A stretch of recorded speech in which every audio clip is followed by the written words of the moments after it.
नमस्कार दोस्तों, स्वागत है आपका सफ़रनामा क्लासेस यूट्यूब चैनल में। जैसा कि आप सभी को पता है, मैं यहां आपको करा रहा हूं पिछले बहुत दिनों से एसएससी एमटीएस के प्रीवियस ईयर के क्वेश्चन पेपर, और इस वाली क्लास को मैं जोड़कर 49वीं क्लास में आपको दूंगा। और इस क्लास में आपको कराऊंगा 16 जून 2023 के फर्स्ट शिफ्ट का क्वेश्चन पेपर है। तो चलिए बिना किसी देरी के हम इस जीएस के प्रैक्टिस को शुरू करते हैं। तो पहला क्वेश्चन है यहाँ आपके लिए, फलों को कृत्रिम रूप से पकाने के लिए निम्नलिखित में से किस गैस का उपयोग किया जाता है। तो उस गैस का नाम पूछ लिया, तो उसका नाम है दोस्तों एसीटिलीन। क्या? एसीटिलीन। चलिए अगला क्वेश्चन देखते हैं। प्रधानमंत्री आवास योजना शहरी, ठीक है, पुरस्कार 2021 में किस राज्य को पहला स्थान मिला है। तो इसका जो राइट आंसर है वो हो जाएगा उत्तर प्रदेश को पहला स्थान मिला है। चलिए अगला क्वेश्चन देखते हैं। कितने भारतीय राज्य 1 नवंबर को अपने स्थापना दिवस के रूप में मनाते हैं। तो उन राज्यों की बात की जाए संख्या के हिसाब से, तो वो हैं कुल 7 राज्य। अब 7 राज्यों को आप याद कर लीजिए, वो बहुत ही इंपॉर्टेंट ही राज्य हैं। चलिए अगला क्वेश्चन देखते हैं। खाली जगह पहले ही छोड़ दी है।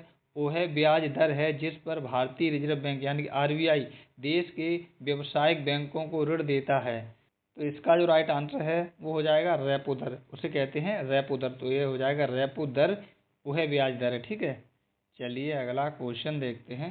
भगत सिंह को 23 मार्च 1931 को डैश के साथ फांसी दी गई थी। तो नाम पूछ लिया। आपको पता होगा कि 2 लोगों के साथ दी गई थी, टोटली 3 लोग थे, तो उन दोनों के नाम पूछ लिए हैं। तो इसका जो राइट आंसर है वो हो जाएगा ऑप्शन नंबर जो दूसरा दिया, सुखदेव और राजगुरु, इन दोनों के साथ दी गई थी। चलिए अगला क्वेश्चन देखते हैं। वर्ष 1900 में भारत ने ओलंपिक खेलों में भाग लिया था जो डैश में आयोजित किए गए थे, उस शहर का नाम पूछ लिया।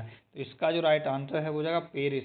1900 में जो ये खेल हैं वो पेरिस में हुए थे, और उसके बाद सीधा 2024 में हुए, यानी कि 124 साल बाद पेरिस में हुए। इतना महत्वपूर्ण है ओलंपिक का खेल, ठीक है।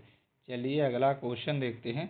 निम्नलिखित शास्त्रीय नर्तकों में से कौन उड़ीसा के पहले ऐसे नर्तक थे जिसे पद्म विभूषण से सम्मानित किया गया है। पद्म विभूषण तो आपको पता ही होगा, भारत का सेकंड सर्वोच्च नागरिक पुरस्कार है। तो इसका जो राइट आंसर है वो हो जाएगा केलुचरण महापात्रा। मैंने आपको बताया था, पिछले कई कक्षाओं में बताता आ रहा हूँ, ये कम से कम 5 से 6 बार क्वेश्चन आया है। केलुचरण महापात्रा जो हैं ये उड़ीसा के हैं, और महापात्रा या पात्रा जिसके नाम में लगा हो वो समझ लो उड़ीसा का व्यक्ति है। चलिए अगला क्वेश्चन देखते हैं। व्हाइटमैन कप निम्नलिखित में से किस खेल से संबंधित है। तो इसका जो संबंध है दोस्तों वो टेनिस से है। चलिए अगला क्वेश्चन देखते हैं। रक्त पट्टिकाणु जिसे बोलते हैं प्लेटलेट्स, ठीक है, हिंदी में बोलते हैं रक्त पट्टिकाणु, इंग्लिश में कहते हैं प्लेटलेट्स। जब कोई बीमार हो जाता है तो कहते हैं कि प्लेट कम हो गई, प्लेट कम नहीं हुई, तो उनका पूरा नाम प्लेटलेट्स को डैश के नाम से भी जाना जाता है, यानी कि इनका अन्य नाम पूछ लिया है। तो 2 नाम तो यहाँ पे दिए ही हुए हैं। तो अन्य नाम की बात की जाए दोस्तों, तो वो है, ये देखिए, थ्रोम्बोसाइट। क्या बोलते हैं? थ्रोम्बोसाइट। चलिए अगला क्वेश्चन देखते हैं। निम्नलिखित में से कौन सी पर्वत श्रृंखला भारत में सबसे पुरानी है। तो सबसे पुरानी पर्वत श्रृंखला की बात की जाए उसका नाम है अरावली पर्वतमाला, जो राजस्थान से होके दिल्ली तक पहुंचती है। चलिए अगला क्वेश्चन देखते हैं। किस लोधी शासक जिसका जो शासनकाल है वो 1489 ईस्वी से 1517 ईस्वी तक का वास्तविक नाम निजाम खान था। तो इसका जो राइट आंसर है वो हो जाएगा ऑप्शन नंबर जो पहला दिया, सिकंदर लोधी। और सिकंदर लोधी ने आगरा शहर की स्थापना की थी। चलिए अगला क्वेश्चन देखते हैं। डॉक्टर बी आर अम्बेडकर का संबंध निम्नलिखित में से किस समुदाय से था। उनकी जाति पूछ ली है, तो उनका जो संबंध है वो महार जाति से था, महार। और ये जो जाति है वो महाराष्ट्र में ही होती है दोस्तों। चलिए अगला क्वेश्चन देखते हैं। भरतनाट्यम संगीत दक्षिण भारत के फिर डैश से संबंधित है। तो भरतनाट्यम का संबंध जो है दोस्तों वो ये देखिए कर्नाटक प्रणाली से, दक्षिण भारत की कर्नाटक प्रणाली। चलिए अगला क्वेश्चन देखते हैं, ये कथन वाला क्वेश्चन है। निम्नलिखित में से कौन सा कारक जनसंख्या के वितरण को प्रभावित कर सकता है। तो यहाँ पे 4 कारक दिए हैं। तो देखिए, पहला है भौतिक कारक, दूसरा है सामाजिक कारक, तीसरा है सांस्कृतिक कारक, और चौथा है आर्थिक कारक।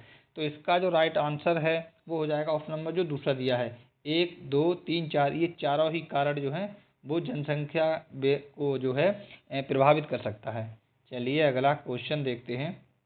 असम में वार्षिक फसलों की कटाई शुरू होने पर कौन सा त्यौहार मनाया जाता है। तो उस त्यौहार का दोस्तों नाम है महाबिहू। क्या? महाबिहू। वहाँ कुल 4 तरह के बिहू होते हैं। चलिए अगला क्वेश्चन देखते हैं। श्रीलंका भारत से डैश द्वारा अलग होता है। उस मतलब जल संधि का नाम पूछ लिया, तो उस जल संधि का नाम है पाक जल डमरू मंडल। क्या? पाक जल डमरू मंडल कहते हैं उसको। चलिए अगला क्वेश्चन देखते हैं। हिमालय की सबसे भारी श्रृंखला को डैश कहा जाता है? तो उस श्रृंखला का नाम पूछ लिया, तो इसका जो राइट आंसर है वो हो जाएगा शिवालिक। क्या कहते हैं? शिवालिक। चलिए अगला क्वेश्चन देखते हैं। उच्च न्यायालयों की कुछ रिट्स जारी करने की शक्ति भारतीय संविधान के किस अनुच्छेद के तहत शामिल की गई है? तो वो अनुच्छेद है दोस्तों, और ये बहुत इंपॉर्टेंट क्वेश्चन है। उस अनुच्छेद का नाम है अनुच्छेद 226। चलिए अगला क्वेश्चन देखते हैं। वर्ष 2011 की जनगणना के अनुसार भारत में सर्वाधिक जनसंख्या घनत्व, फिर डैश कर खाली जगह छोड़ दी, का है? तो कौन से राज्य का है? तो इसका जो राइट आंसर है वो हो जाएगा दिल्ली राष्ट्रीय राजधानी क्षेत्र यानी कि एनसीआर का। ठीक है। चलिए अगला क्वेश्चन देखते हैं। भीमबेटका के शैलाश्रय किस पर्वत की तलहटी में स्थित हैं? तो इसका जो राइट आंसर है वो हो जाएगा विंध्य पर्वत की श्रेणी में।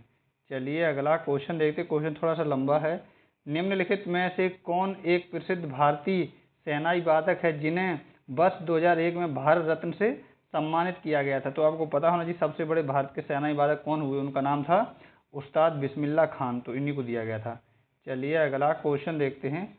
निम्नलिखित में से कौन रिवर ऑफ स्मोक उपन्यास के लेखक हैं? तो इसका जो राइट आंसर है वो हो जाएगा ऑप्शन नंबर, जो इसमें कौन सा दिया, तीसरा वाला दिया, अमिताभ घोष। चलिए अगला क्वेश्चन देखते हैं।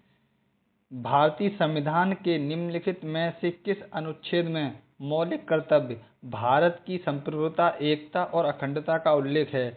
तो उस अनुच्छेद की बात की जाए, उसका नाम है दोस्तों ऑप्शन नंबर चौथा दिया, अनुच्छेद 51A के सी में ये वर्णित है। चलिए अगला क्वेश्चन देखते हैं। नवंबर 2022 की स्थिति के अनुसार भारत के पड़ोसी देश भूटान की राजधानी क्या है? ये केवल आपको कंफ्यूज करने के लिए नवंबर 2022 लिख दिया है, 2023 का ये एग्जाम है। केवल आपको बताना भारत के पड़ोसी देश भूटान की राजधानी क्या है। तो भूटान की राजधानी की बात की जाए दोस्तों, उसका नाम है थिम्पू। क्या है? थिम्पू। चलिए अगला और लास्ट क्वेश्चन है ये आपके लिए। कौन सा रोग आहार में प्रोटीन की कमी से होता है? आहार में जो प्रोटीन की कमी से रोग पूछ लिया, कौन सा होगा? तो इसका जो राइट आंसर है वो हो जाएगा क्वाशिओरकर। क्या? क्वाशिओरकर। और ये इंपॉर्टेंट क्वेश्चन है, बहुत लोगों को याद नहीं रहता है। तो ये था दोस्तों आपके एसएससी एमटीएस के प्रीवियस ईयर क्वेश्चन पेपर का 49वां प्रैक्टिस सेट। चलिए अब आपको मिलते हैं सीधे 50वें प्रैक्टिस सेट में। तब तक आप अपना और अपनी फैमिली का अच्छे से ख्याल रखिए। धन्यवाद दोस्तों।